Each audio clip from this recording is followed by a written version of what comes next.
Hello, my friends. So they always say it's not wrong if they don't know what you're doing, right? So we're using this chair, this couch, and we are utilizing it appropriately, even if it doesn't look that way.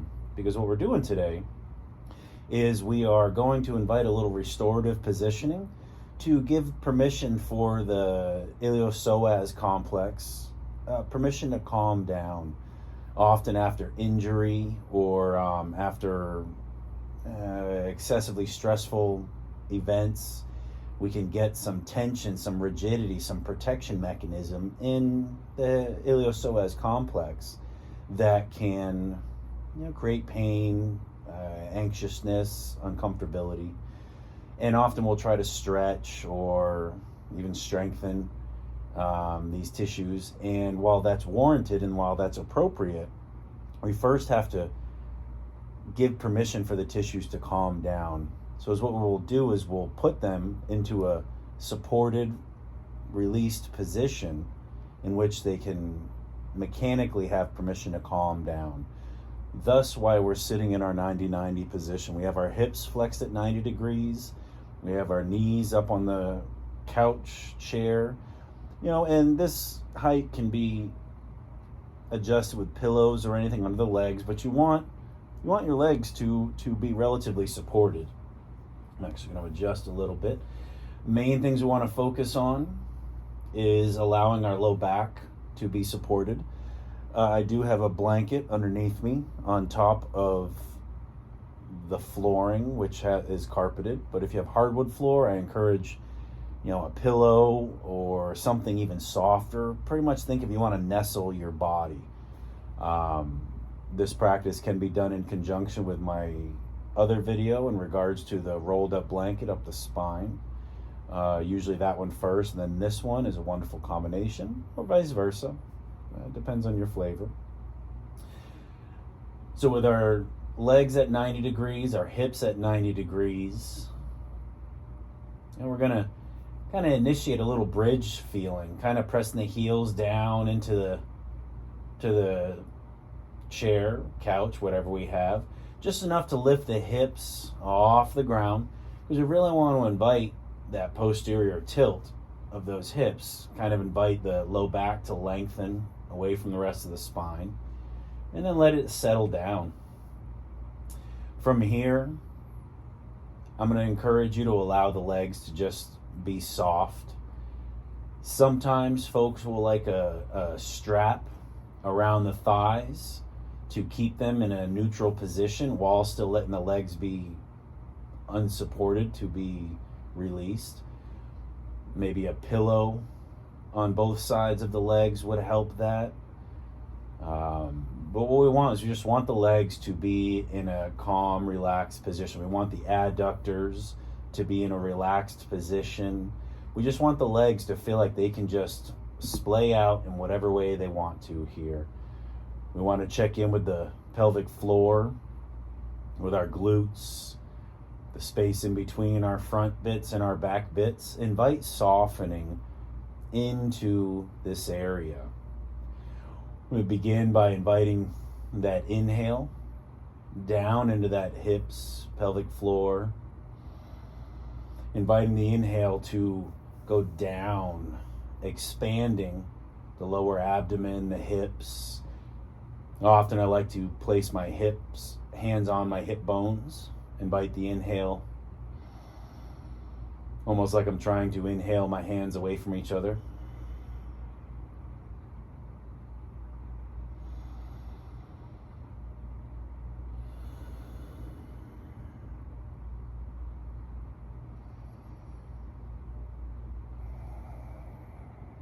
Now it's important that we find these hip bone spots here because we're using them as landmarks.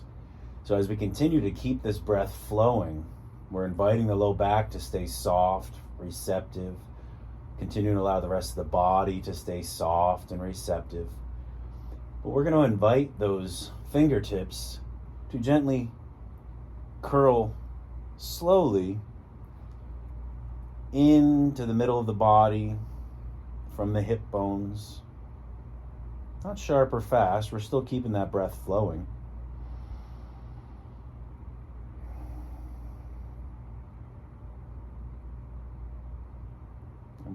inviting that pressure to the inside of that hip bone.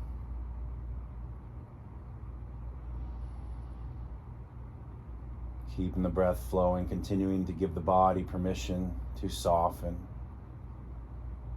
Inviting the inhale into the area of pressure, exhaling, releasing, receiving. And we're paying attention for how the body responds. You might already start to notice sensations going through to the back, to the spine, maybe down the leg, and up the torso. I'm not using a lot of pressure. We're just inviting a gentle sinking in just inside the hip bones. And then let your tissues tell you if you need to move that up a little bit or down a little bit. We're really letting the posture do it and the breath do a lot of the work, but a little bit of facilitation never hurts. And you can hang out at any point here and just allow yourself to be in this particular part, but I'm going to move on. Know that after we've allowed some time and breath, after we've invited that finger facilitation around the hip bone, maybe a little bit up, a little bit down. Notice how the tissues respond to those slight weight shifts and pressure. And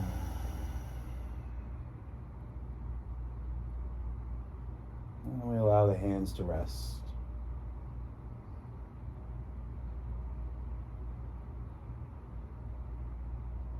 We breathe.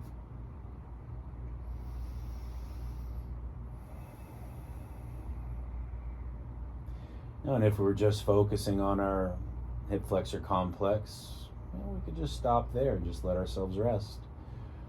But the hip flexor, the Psoas has insertions on the diaphragm, so we want to progress this into the diaphragm. So we're going to take those same hands, this time palms, whole hands, gently placing our hands just on the bottom part of our ribs. Fingers kind of pointing towards each other. And in here, we're going to start to focus on the exhale.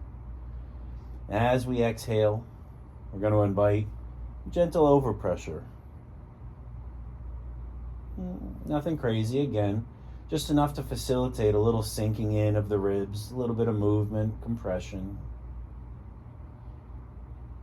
And then inhaling into the area of pressure, inhaling into the palms, to the fingers, inviting the rib cage to expand out three-dimensionally. Exhaling, sinking in. Inhaling, expanding into the palms. Exhaling, sinking in.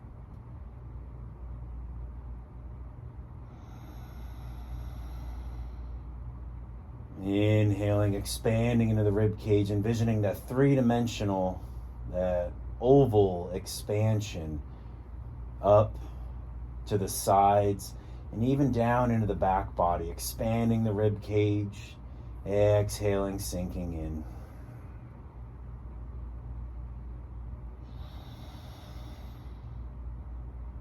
Inviting just that little bit of overpressure, just that little bit of manual facilitation. And after about 8 to 10 rounds of that, we can allow the hands to again fall down to the sides. And just breathe. Notice what we notice.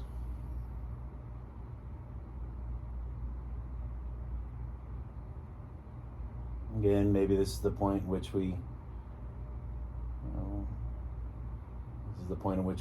stop.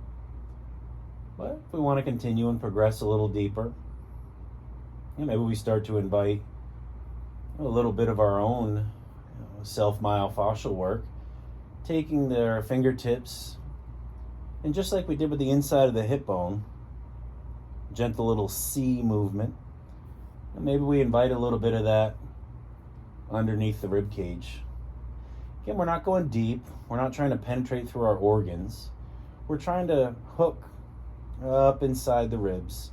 Maybe just one side at a time. Maybe taking both fingers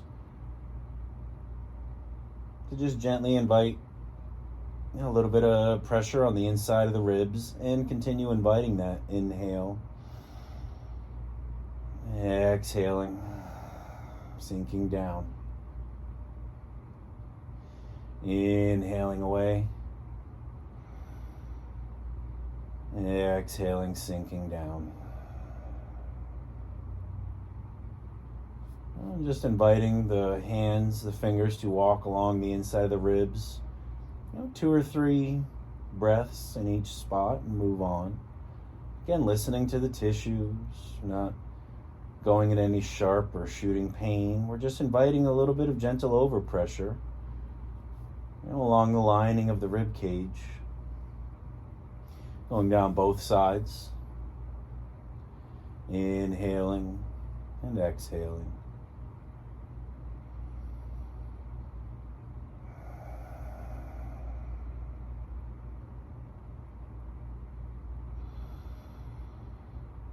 And we just keep noticing. If we find areas where we notice sensation shooting to a different area, or we notice softening or resistance, or any other interesting sensation, we use that as a sign. We pay attention. We hang out and breathe.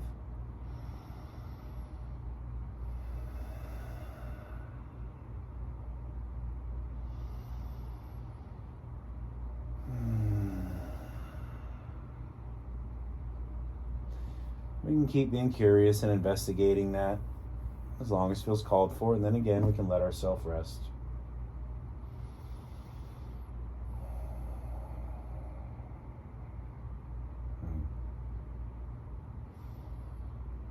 Again, if we want to fall off at this point, we're more than welcome to. If while you are having the facilitation with the hands, having challenges, feeling like you're getting appropriate mobility in the rib cage, you can take a long blanket or a towel. We can wrap it around the bottom of the rib cage.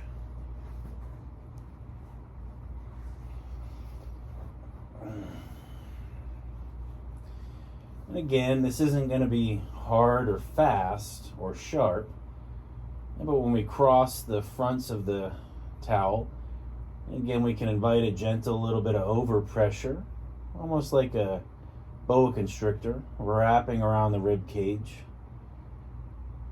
And then we expand as we inhale into the blanket, the towel, 3-dimensionally. Then exhale, we invite a gentle little pull. Inhaling into the pressure, 3-dimensionally. Exhaling, pulling with the arms, inviting a gentle little facilitation of the rib cage, 3-dimensionally. Inhaling into the pressure.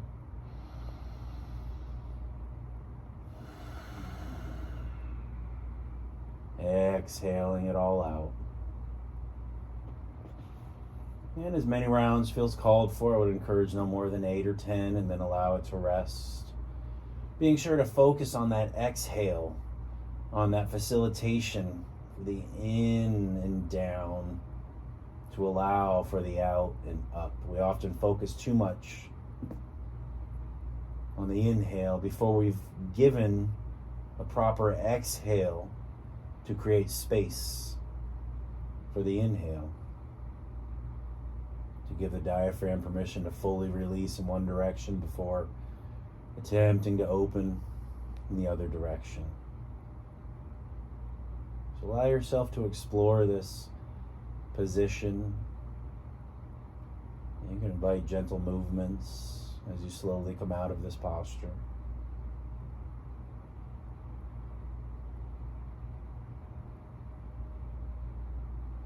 I encourage you to observe the pattern of your breath. Notice any shifts.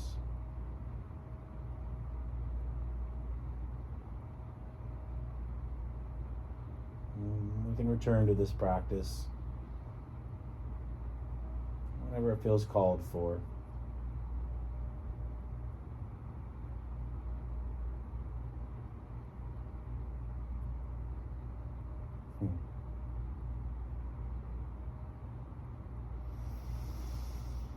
Good breathing.